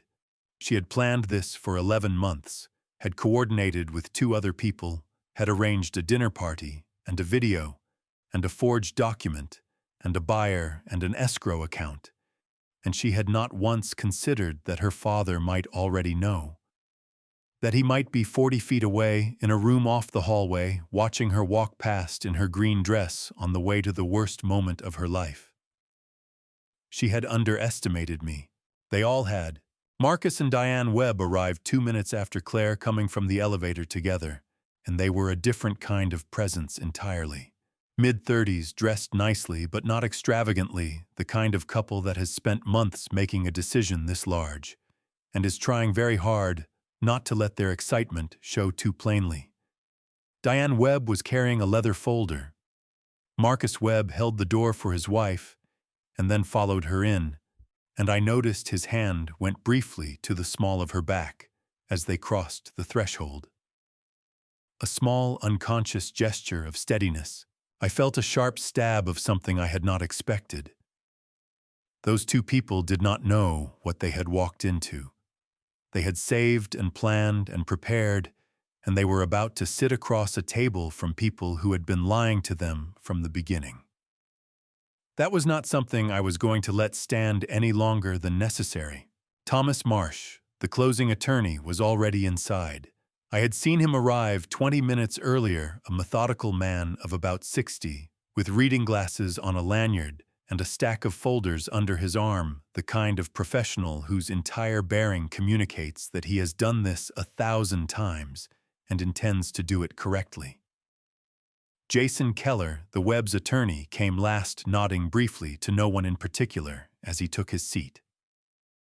The door closed. Walter looked at his watch. "About 15 minutes, he said quietly. "Once Marsh works through the preliminary documents, he'll reach the trust section." I nodded. My heart was not racing. My hands were not shaking.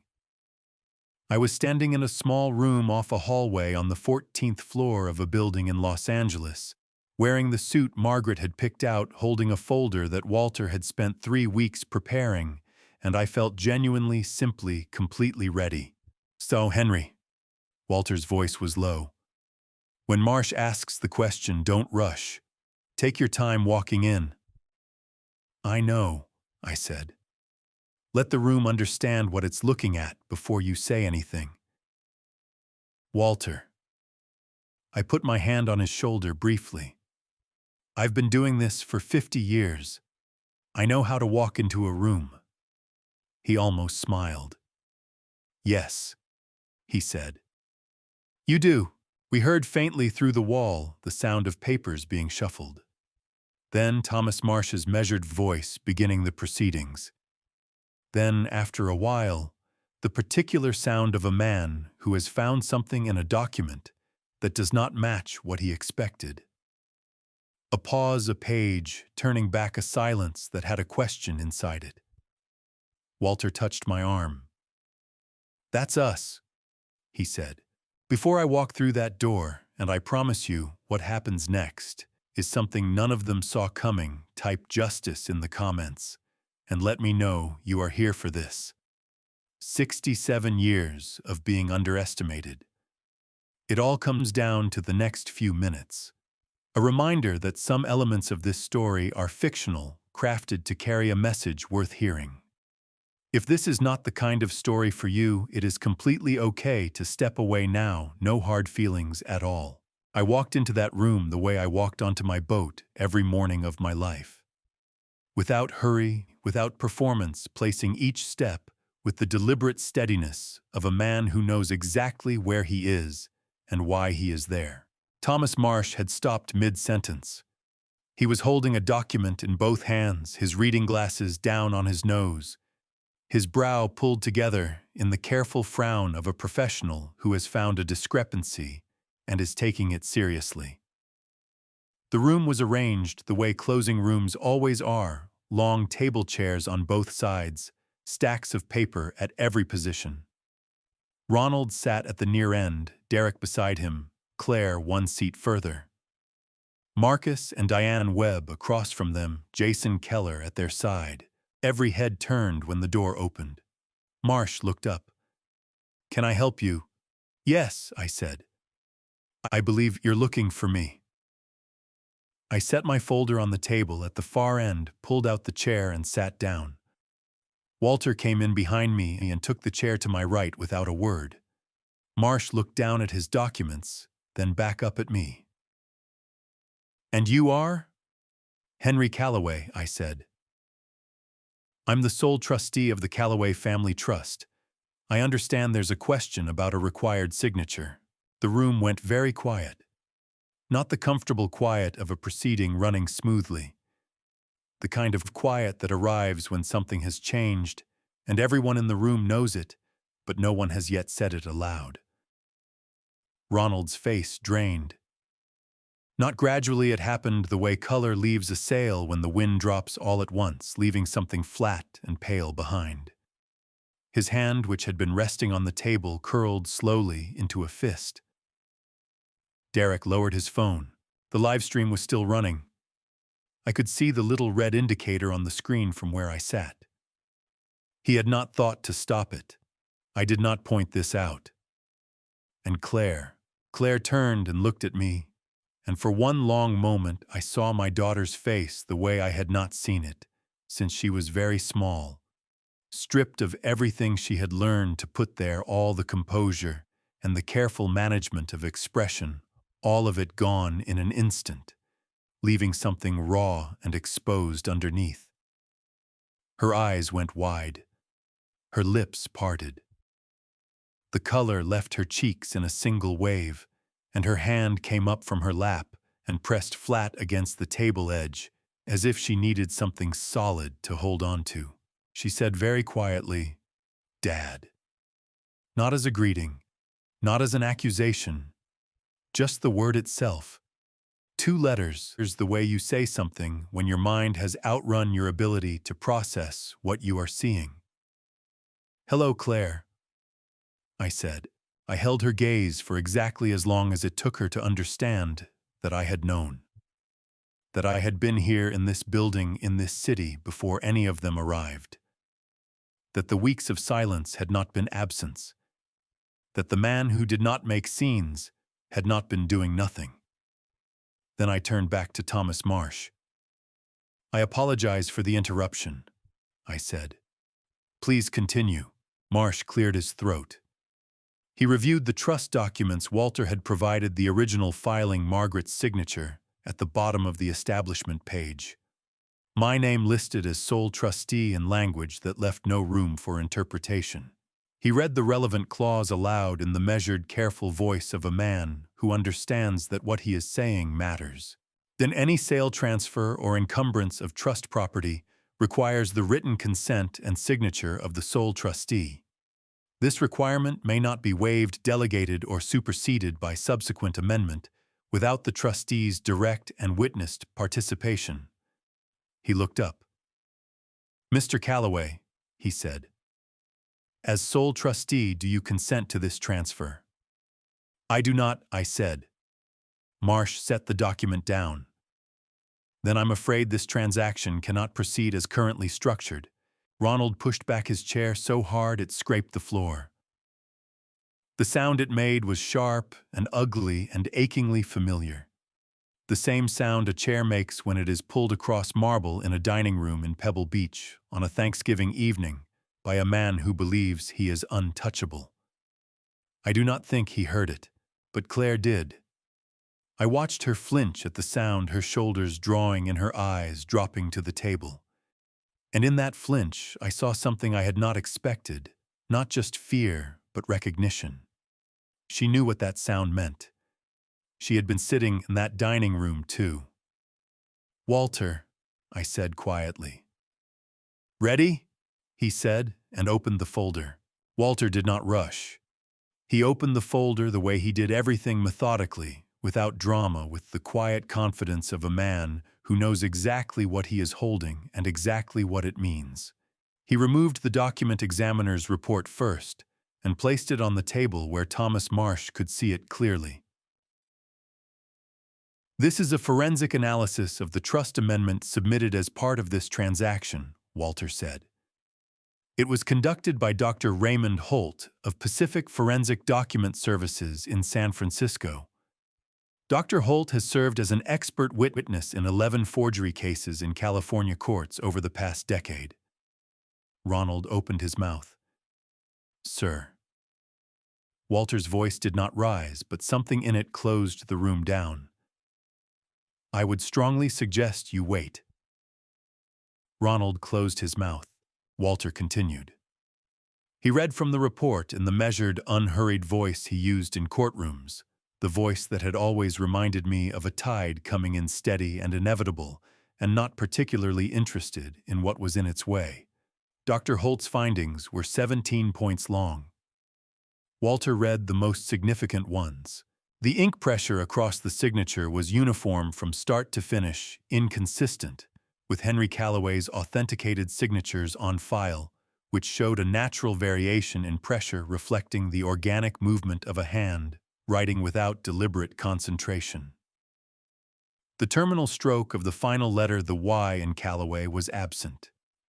In every authentic Henry Calloway signature examined, a slight leftward drag mark appeared at the conclusion of that letter, a characteristic so consistent across 30 years of documents that Dr. Holt had categorized it as a defining identifier. It was not present in the amendment signature. The letter formation sequence determined through ink layering analysis showed evidence of deliberate construction rather than natural flow.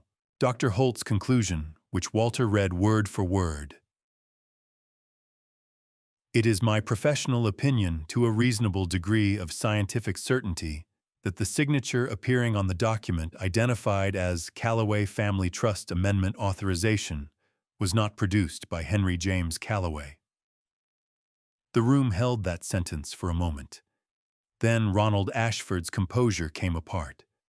"This is absolutely outrageous," he said, his voice climbing fast, his face going from pale to red in the space of 2 sentences. "That document was provided to us in good faith by a member of the family. We had no reason to question its authenticity. If there has been any irregularity, it has nothing to do with me. Mr. Ashford." Jason Keller's voice cut across the room like a blade. He was on his feet, his laptop closed in front of him, and his expression had the cold, focused quality of a man shifting from observer to adversary. "I'd advise you to stop talking immediately." Ronald stopped. Keller turned to Thomas Marsh. "On behalf of my clients, Marcus and Diane Webb, I am formally objecting to this entire transaction on the grounds of material misrepresentation.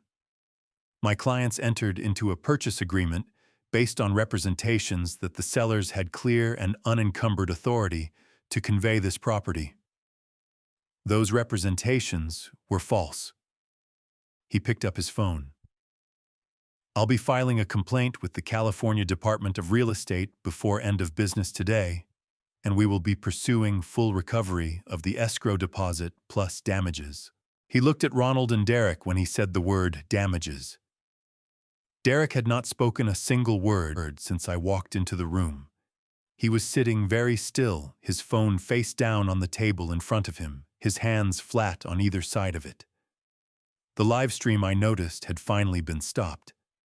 Someone, perhaps Derek himself in some remaining instinct of self-preservation, had ended it. Too late for it to matter. I looked at Claire. She was staring at the forensic report on the table. Not at Ronald, not at Derek, not at me, just at those pages, at Dr. Holt's conclusion sitting there in plain black type, and the expression on her face was one I had never seen there before. Not anger, not defiance, not the careful composure she had worn walking down that hallway. Something that looked from where I sat very much like a person understanding for the first time the full weight of what they had set in motion. Her hands were pressed together in her lap so tightly the knuckles had gone white. Marcus Webb stood up quietly and touched his wife's arm. Diane gathered her folder. They moved toward the door with the dignified restraint of people who have just been handed a serious problem and have decided to handle it somewhere other than here. At the door, Marcus Webb paused and turned back. He looked at me directly and he nodded once. Slow and clear and without any words attached to it. I nodded back. Then the room began to empty, and when it was nearly clear, only Claire remained at the table, sitting very still, staring at nothing. Her white knuckles pressed together in her lap like a prayer she did not know how to finish. Come downstairs with me, Claire, I said. There are things we need to say to each other. The parking garage on the basement level was cold and smelled like concrete and exhaust and the particular damp of a space that never fully dries out. The fluorescent lights overhead threw everything in a flat yellow that made people look like versions of themselves that had been left out too long. We stood between two parked cars, Claire and I, with maybe 4 feet of space between us, and the sound of the elevator closing behind us echoing off the low ceiling. Claire spoke first. She had pulled herself together in the elevator. I had watched it happen. The composure coming back piece by piece the way it always did with her. The chin lifting the shoulders, settling the expression, reorganizing itself into something more manageable. By the time the doors opened on the basement level, she looked almost like the woman who had walked down that hallway an hour ago. Almost. Dad. Her voice was steady, but I could hear the effort it was costing her. I need you to understand something. I found those documents by accident. I wasn't looking for them. And when I read them and understood what they contained, what you had been sitting on all these years, without telling me, I got scared. Scared, I said. Scared for you? She pressed forward, her hands coming up slightly, palms out, the gesture she had always used when she wanted me to really hear her. You're 67 years old, Dad. You're running a $28 million company by yourself. You have assets in a trust structure that you never explained to me, and you're living alone in that house by the harbor with nobody checking on you. What happens in 5 years? What happens when you can't manage it anymore and nobody even knows what there is to manage? I looked at her. She held my gaze and I could see in her eyes that she believed what she was saying. That was perhaps the most complicated thing about that moment. She was not performing concern. Some portion of what she felt was genuine. It had simply not been enough to stop the rest of it. And Derek, I said. Ronald, the dinner. Something flickered across her face. Derek said the amendment was the cleanest way to establish a management structure. He said it was standard estate planning just formalized. She stopped. Swallowed. And the dinner, Ronald was supposed to make you feel like maybe some distance from the family would be good for everyone. I thought if you stepped back a little, gave us room to handle the business side. Claire. My voice came out quieter than I intended. She stopped. Did Derek tell you how he was going to handle the amendment signature? Her jaw tightened. 1 second. 2. He said he would take care of the paperwork. That is not what I asked you. The fluorescent light hummed above us. Somewhere in the garage, a car door slammed, the sound bouncing off concrete and then gone. No, she said finally, her voice dropping to something barely above a whisper. He didn't tell me specifically. And I didn't ask. I nodded slowly. I had known that answer before I asked the question. Knowing it and hearing it were two different things. Claire. I took 1 step toward her, just one, and I kept my voice as even as I could manage because what I was about to say needed to arrive without anger wrapped around it. In 40 years, in your entire life, did I ever once say no to you when you asked me for something? She opened her mouth, closed it. Her eyes went bright and wet, the tears building fast the way they did when she was a child, and had been caught in something she could not talk her way out of, and she pressed her lips together hard against whatever was trying to come out of her. Dad, I want you to think about that before you answer, I said. Not the trust, not the company, not any of it. I want you to think about 40 years of Saturday mornings and school plays and phone calls at midnight when things were hard, and whether I was ever once a man who said no to his daughter when she came to him and asked. The tears spilled over. She did not wipe them away. They ran down her face, and she stood there and let them, which was the most honest thing I had seen from her in a long time. "No," she whispered. "You never said no.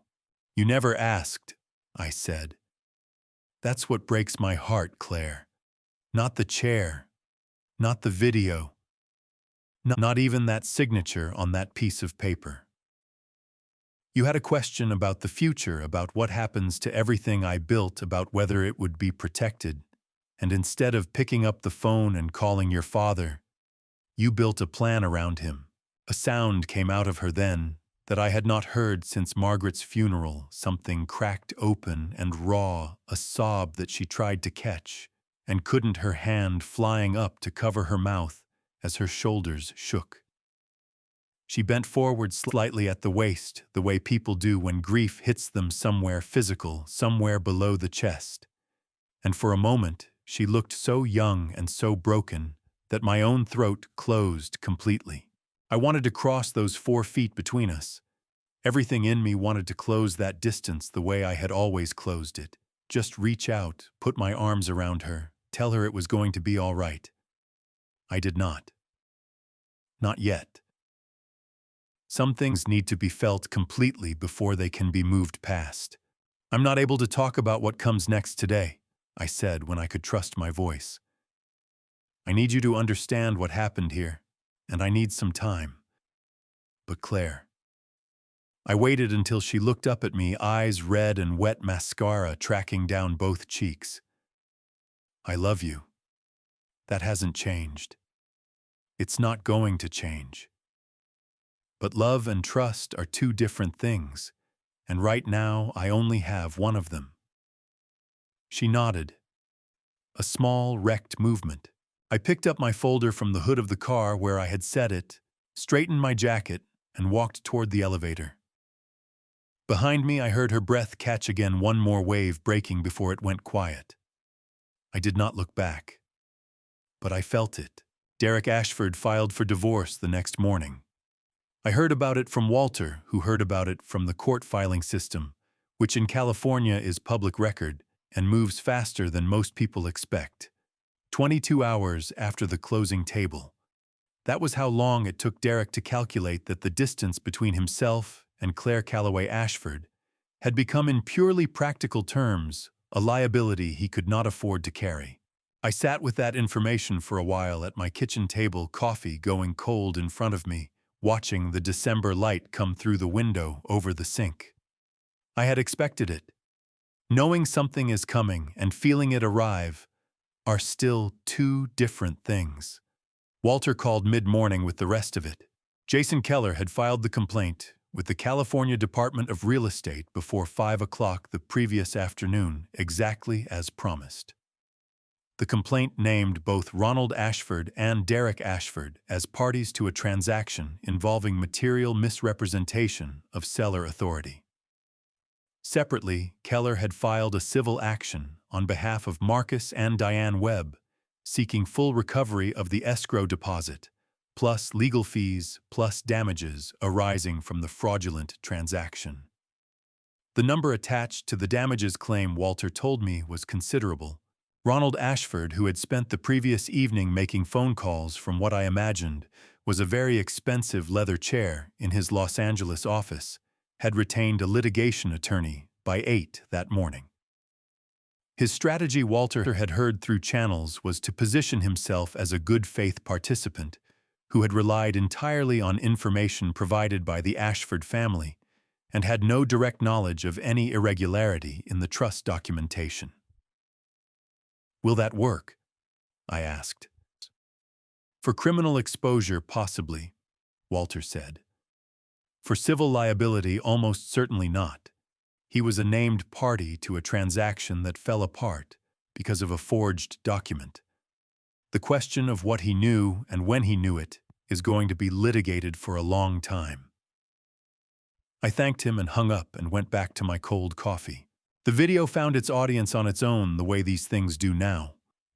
Someone had been watching Derek's live stream when I walked into that closing room. Someone had clipped the relevant 40 seconds, the door opening my entrance, the room going still, Claire's face, and posted it alongside the original Thanksgiving video. The two clips together told a story that did not require any narration.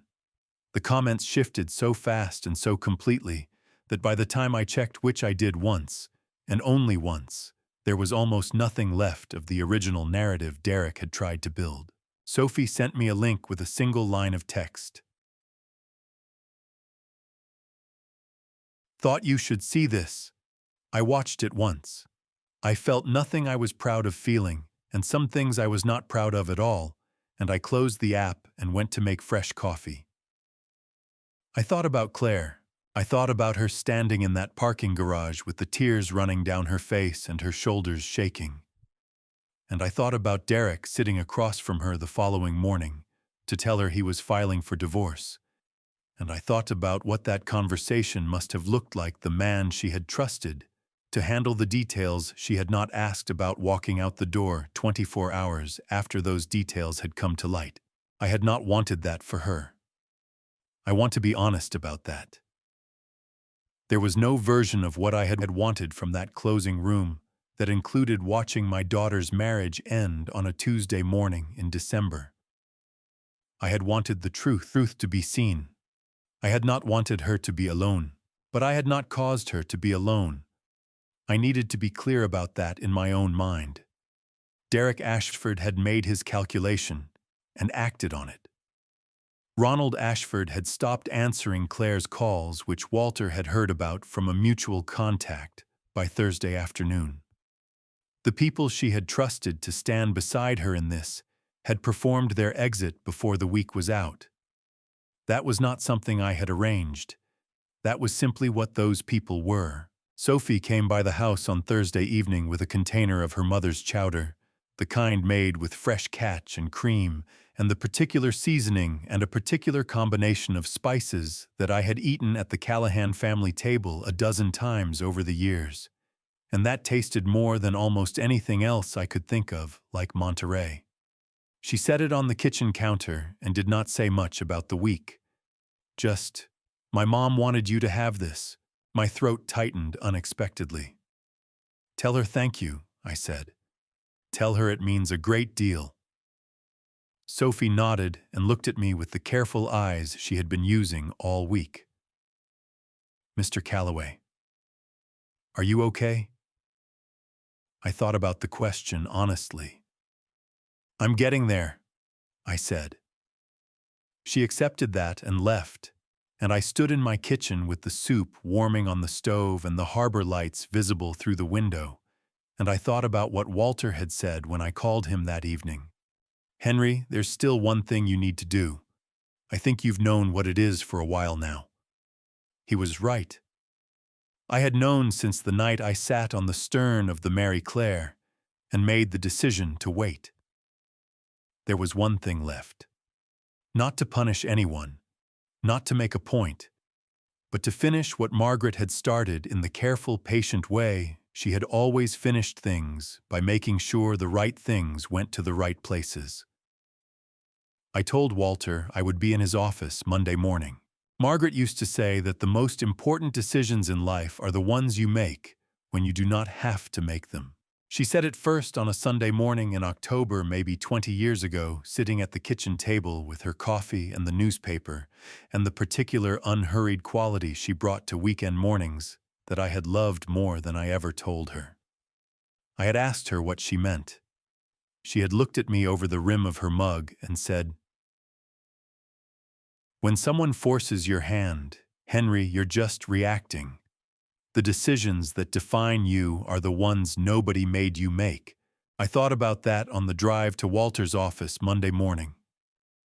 Walter had the amendment ready when I arrived, laid out on the desk with a pen beside it, because he had known, as he usually did, what I was going to say before I said it.